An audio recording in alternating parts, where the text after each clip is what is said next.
In this lesson, we'll be teaching your dog the process of lure reward training and fading out food, along with our control positions sit, lie down, and stand.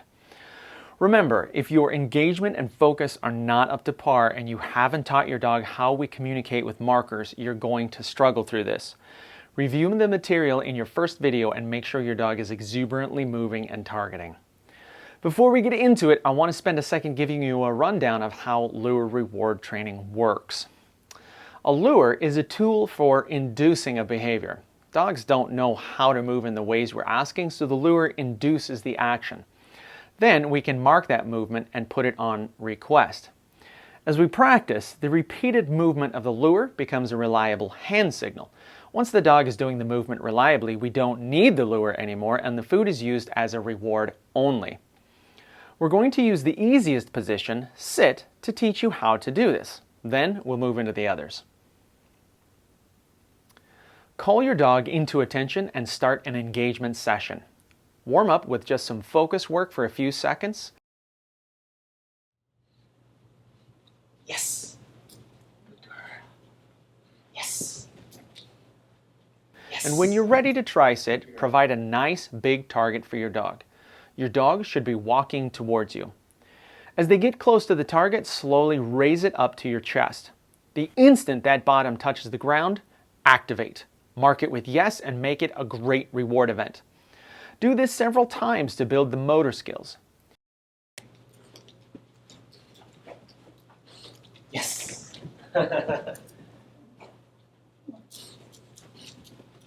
Yes. Good girl. Yes. Yes. You'll also notice we're not saying anything yet. It's important that you never attach a name to something until you love the way it looks. It's a common mistake to start saying the verbal prompt too early and too often. As you work, your dog is going to begin sitting quickly and reliably with the hand signal.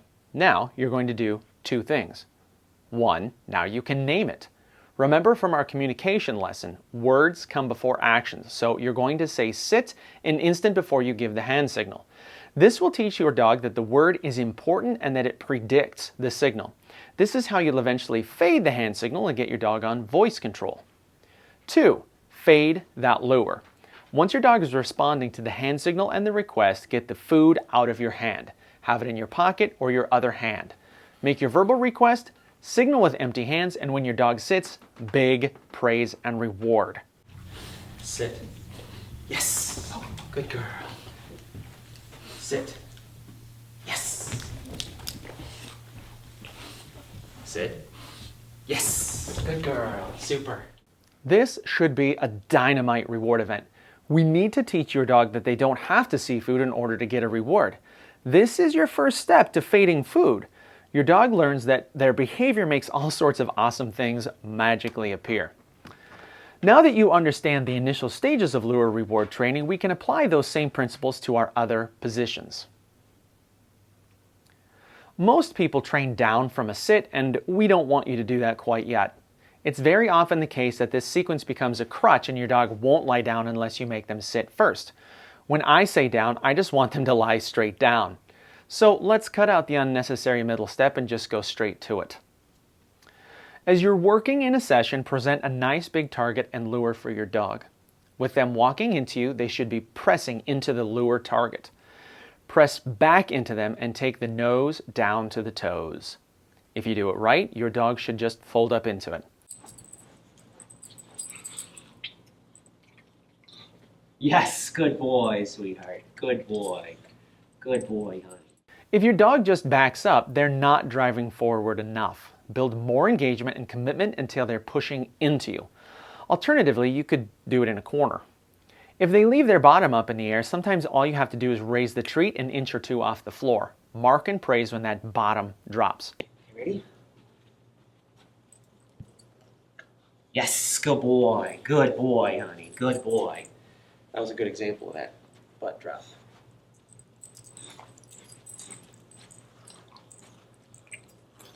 Yes, good boy. Good boy, sweetheart. Oh, girl. Yes, good girl, sweetheart. Good girl, that was good. That's a tough one. Come on. Yes, good girl, good girl. Good girl. It's the other direction, come on. Yes, good girl, good girl. As before, we want to hold off on naming down until it looks the way we want. When that happens, when they're lying down quickly and reliably, we can start saying the word down just an instant before we move the lure.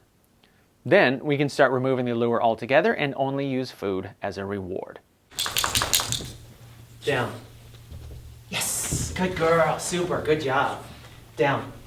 Yes, good girl, honey, good girl. Down. Yes, good girl. Wednesday. Down. Yes, good girl, that was awesome. Stand is our third control position, and it's a tricky one sometimes. The luring path traces a sort of circular shape. We teach this one from a sitting position, so prompt your sit, but say good instead of yes, because they're not done yet. Then, lure the stand. Draw the lure straight out from the nose. When your dog's shoulders start to rock forward to follow the lure, quickly tuck it under their chin so they have to look down at it. Push into the chest a little. If your timing is right, your dog's bottom should pop up into standing right in place with their back legs fully erect. Mark and reward immediately. Yes, good girl, good girl. Good. Yes, good girl, good girl. As before, practice until it's smooth and prompt. When you're ready to name it, say stand an instant before you move. When you've named it, start getting the lure out of the picture and signal with an empty hand. Good. Stand. Yes, good girl. Good job. Ooh, that was tough. That was tough. Yeah, good girl. Great job. Come on, sweetie. Sit. Good. Stand. Yes, there we go. That was better. Much better, sweetheart. Sit. Good. Stand. Yes, good boy. Good boy. Oh, old man. Oh, old man. Great! Once you and your dog have a grasp of these positions, incorporate them into your practice sessions. As usual, only spend about 5 to 10 minutes per session and make sure there's a clear beginning and end. You will notice as you practice that you need smaller and smaller hand signals to initiate an action from your dog. It's like now that they're becoming more fluent, you can sort of use abbreviations for the signals. This means you're headed in the right direction. Remember, don't say your verbal prompt at the same time you use your hand signal. It must come right before. This is a crucial and often overlooked part of the process. Now that you understand how lure reward training works, the process is the same for any behavior we teach that way. From heeling to doing tricks, you'll be able to do a lot once you're fluent in this progression. Soon, we'll show you how to teach stays in each of these positions, but you'll need all three of these positions to the point where you've named them and you've gotten the food out of your hand before we do that. Don't rush it. Remember, skill builds in increments. Take your time, and we'll see you in class.